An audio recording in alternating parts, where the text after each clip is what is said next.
वाकणकर राष्ट्रीय सम्मान समारोह के बाद मीडिया से चर्चा करते हुए मुख्यमंत्री डॉक्टर मोहन यादव ने पश्चिम बंगाल की मुख्यमंत्री ममता बनर्जी द्वारा ईडी की कार्रवाई के दौरान दस्तावेज उठाकर ले जाने के मामले पर तीखी प्रतिक्रिया दी। सीएम ने कहा कि किसी भी राज्य के मुख्यमंत्री से यह अपेक्षा होती है कि वो प्रवर्तन निदेशालय जैसे केंद्रीय संस्थानों के साथ सहयोग करे। सीएम मोहन यादव ने कहा कि हम सभी शपथ इसी बात के लिए लेते हैं कि संवैधानिक संस्थाओं के साथ सहयोग करेंगे, लेकिन ऐसे माहौल में यदि स्वयं मुख्यमंत्री इस तरह की हल्की हरकत करे तो ये उचित नहीं है। एक राज्य के मुख्यमंत्री के नाते से उनका ये कृत्य कतई सही नहीं माना जा सकता। प्रदेश में शुक्रवार को मध्य प्रदेश माध्यमिक शिक्षा मंडल से 3 पत्र सामने आए हैं। एमपी में आगामी बोर्ड परीक्षाओं को देखते हुए सरकार ने सख्त कदम उठाते हुए प्रदेश के 3.5 लाख शिक्षकों पर एसेंशियल सर्विसेज मेंटेनेंस एक्ट लागू कर दिया है। इसके अलावा डीएलएड एग्जाम का रिजल्ट भी घोषित कर दिया गया है। साथ ही बोर्ड ने स्टूडेंट्स को हाई स्कूल और हायर सेकेंडरी विषय संशोधन का आखिरी मौका दिया है। एस्मा के तहत अब शिक्षक न तो छुट्टी ले सकेंगे और न ही किसी तरह का आंदोलन, धरना या प्रदर्शन कर सकेंगे। साथ ही परीक्षा संबंधी ड्यूटी से इनकार करना भी कानून के उल्लंघन की श्रेणी में आएगा। यह व्यवस्था 1 फरवरी से 30 अप्रैल तक लागू रहेगी। राज्य में 7 फरवरी से 10वीं 12वीं की बोर्ड परीक्षाएं शुरू हो रही हैं, जिनमें करीब 17 लाख विद्यार्थी शामिल होंगे। इसी व्यवस्था के तहत माध्यमिक शिक्षा मंडल ने जिला शिक्षा अधिकारियों को निर्देश जारी किए हैं। लोक निर्माण विभाग के जिलों और डिवीजन में पदस्थ अभियंताओं द्वारा 6 माह पहले लागू की गई नई एसओआर पॉलिसी को नजरअंदाज कर पुराने एसओआर के आधार पर काम कराए जाने पर सड़क विकास निगम के प्रबंध संचालक भरत यादव ने कड़ा रुख अपनाया है। मामले की जानकारी मिलते ही एमपीआरडीसी के एमडी ने ऐसे अधिकारियों को जमकर फटकार लगाई और स्पष्ट निर्देश दिए हैं कि अब किसी भी हालत में पुराने एसओआर पर काम नहीं होना चाहिए। एमडी ने अधिकारियों को चेतावनी देते हुए कहा कि भविष्य में इस तरह की शिकायतें सामने नहीं आनी चाहिए।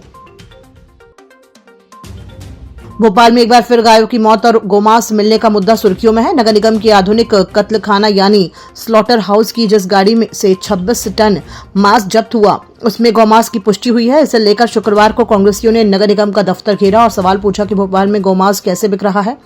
उन्होंने ठेकेदार के घर पर बुलडोजर चलाने और जिम्मेदारों पर कार्रवाई की मांग की। जिंजी इलाके में भोपाल निगम ने बड़े दावों के साथ 1 महीने पहले ही 35 करोड़ रुपए से बना आधुनिक स्लॉटर हाउस शुरू किया था। इसका संचालन live stock food processor private limited को मिला था। संचालक असलम कुरैशी है, जिसे जेल भेज दिया गया।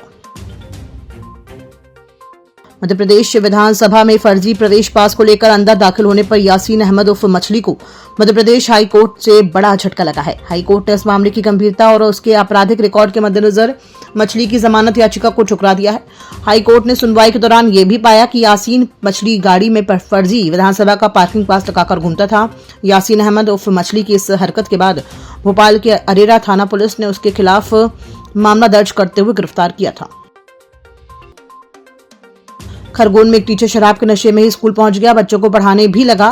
उसने स्टूडेंट से कहा, तुम जानवर हो, मुझे नहीं पहचान पा रहे हो, मैं मेरे बेटे को भी नहीं छोड़ता हूं जिसे जन्म दिया है, मेरा कोई भी कुछ नहीं बिगाड़ सकता है। शिक्षक केशव शारदी की सर्कस से क्लास के बच्चे असहज नजर आए। कई छात्र छुट्टी से पहले ही स्कूल छोड़कर चले गए। छात्रों के जाने के बाद शिक्षक भी लड़खड़ाते हुए उनके पीछे जाने लगे। मामला डोंगर चिचली के सरकारी स्कूल का है। 6 जनवरी की इस घटना का वीडियो शुक्रवार को सामने आया है।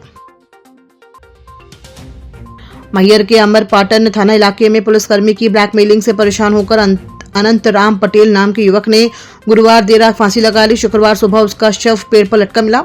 उसने 4 पन्नों का सुसाइड नोट लिखा है, वीडियो भी बनाया, दोनों को सोशल मीडिया पर पोस्ट किया। सुसाइड नोट में अनंत राम ने 4 लोगों पर झूठे आपराधिक केस में फंसाने की धमकी देकर 5 लाख रुपए वसूलने का गंभीर आरोप लगाया है। इनमें अमरपाटन थाने के प्रधान आरक्षक लक्ष्मी रावत का भी नाम शामिल है। उसका मोबाइल नंबर भी सुसाइड नोट में लिखा है। उज्जैन में स्मार्ट सिटी और यातायात पुलिस ने 1 महीने तक चलने वाले जागरूकता अभियान की शुरुआत की। नियम तोड़ने वाले वाहन चालकों को तुलसी का पौधा भेंट किया गया ताकि वे इसे घर पर रखकर यातायात नियम याद रखें। अभियान के दौरान हेलमेट 15% कम कीमत पर उपलब्ध कराए गए। नियमों का पालन कराने के लिए पुलिस चौराहों पर समझाइश देती रही। मध्य प्रदेश में कड़ाके की ठंड और घने कोहरे का असर शुक्रवार को साफ तौर पर देखने को मिला। सुबह कोहरे की वजह से दिल्ली से भोपाल, इंदौर और उज्जैन आने वाली 1 दर्जन से ज्यादा ट्रेनें घंटों देरी से चल रही हैं।